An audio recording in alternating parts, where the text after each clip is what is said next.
श्री राम नवमी की कथा। श्री राम जी की पवित्र जन्म से जुड़ी हुई कथा है श्री राम नवमी की कथा। रामायण और रामचरितमानस हमारे पवित्र ग्रंथ हैं। तुलसीदास जी ने श्री राम को ईश्वर मानकर रामचरितमानस की रचना की है, किंतु आदि कवि वाल्मीकि ने अपने रामायण में श्री राम को मनुष्य ही माना है। तुलसीदास जी ने रामचरितमानस को राम के राज्याभिषेक के बाद समाप्त कर दिया है। वहीं आदि कवि श्री वाल्मीकि ने अपने रामायण में कथा को आगे श्री राम के महाप्रयाण तक वर्णित किया है। महाराजा दशरथ ने पुत्र प्राप्ति हेतु यज्ञ आरंभ करने की ठानी। महाराज की आज्ञानुसार श्यामकर्ण घोड़ा चतुरंगिनी सेना ने छुड़वा दिया। महाराज दशरथ ने समस्त मनस्वी, तपस्वी, विद्वान, ऋषि मुनियों तथा वेद विज्ञ प्रकांड पंडितों को यज्ञ संपन्न कराने के लिए बुलावा भेजा। निश्चित समय आने पर समस्त अभ्यागतों के साथ महाराज दशरथ अपने गुरु वशिष्ठ जी तथा अपने परम मित्र अंगदेश के अधिपति लोभपाद के जामाता श्रृंग ऋषि को लेकर यज्ञ मंडप में पधारे। इस प्रकार महान यज्ञ का विधिवत शुभारंभ किया गया। संपूर्ण वातावरण वेदों की ऋचाओं के उच्च स्वर में पाठ से गूंजने तथा समीधा की सुगंध से महकने लगा। समस्त पंडितों, ब्राह्मणों, ऋषियों आदि को यथोचित धन धान्य गौ आदि भेंट करके सादर विदा करने के साथ यज्ञ की समाप्ति हुई। राजा दशरथ ने यज्ञ के प्रसाद चरा को अपने महल में ले जाकर अपनी तीनों रानियों में वितरित कर दिया। प्रसाद ग्रहण करने के परिणाम स्वरूप तीनों रानियों ने गर्भ धारण किया।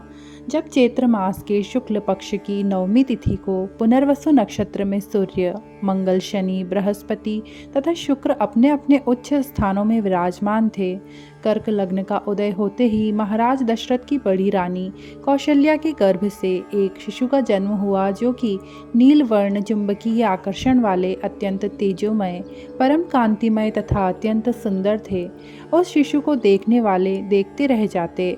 इसके पश्चात शुभ नक्षत्रों और शुभ घड़ी में महारानी कैकेयी के एक तथा तीसरी रानी सुमित्रा के 2 तेजस्वी पुत्रों का जन्म हुआ। संपूर्ण राज्य में आनंद मनाया जाने लगा। महाराज के घर 4 पुत्रों के जन्म के उल्लास में गंधर्व गान करने लगे और अप्सराएं नृत्य करने लगी। देवता अपने विमानों में बैठकर पुष्प वर्षा करने लगे। महाराज के द्वार पर भाटचारण तथा आशीर्वाद देने वाले ब्राह्मणों और याचकों को दान दक्षिणा दी गई। पुरस्कार में प्रजाजनों को धन धान्य तथा दरबारियों को रत्न आभूषण प्रदान किए गए। 4 पुत्रों का नामकरण संस्कार महर्षि वशिष्ठ के द्वारा किया गया तथा उनके नाम रामचंद्र, भरत, लक्ष्मण और शत्रुघ्न रखे गए। आयु बढ़ने के साथ ही रामचंद्र गुणों में भी अपने भाइयों से आगे बढ़ने तथा प्रजा में अत्यंत लोकप्रिय होने लगे। उनमें अत्यंत विलक्षण प्रतिभा थी, जिसके परिणाम स्वरूप अल्प काल में ही वे समस्त विषयों में पारंगत हो गए। उन्हें सभी प्रकार के अस्त्र शस्त्रों को चलाने तथा हाथी, घोड़ों एवं सभी प्रकार के वाहनों की सवारी में असाधारण निपुणता प्राप्त हो गई। वे निरंतर माता पिता और गुरुजनों की सेवा में लगे रहते थे। उनका अनुसरण शेष 3 भाई भी करते थे। गुरुजनों के प्रति जितनी श्रद्धा भक्ति इन 4 भाइयों में थी, उतनी भी परस्पर प्रेम और सौहार्द की भी थी। महाराज दशरथ का हृदय अपने 4 पुत्रों को देखकर गर्व और आनंद से भरा रहता था। रामनवमी पर भगवान राम की पूजा करने से यश और वैभव की प्राप्ति होती है और जीवन में सुख समृद्धि हमेशा रहती है। भगवान राम की आराधना करने से जीवन में सकारात्मकता बनी रहती है और सर्व कार्य सिद्ध हो जाते हैं। इस दिन राम रक्षा स्तोत्र का पाठ करने से जीवन की हर चीज़ों में अनुकूलता आने लगती है। विष्णु भगवान की जय, लक्ष्मी माता की जय। यदि आपको वीडियो पसंद आया हो तो वीडियो को लाइक और शेयर जरूर करें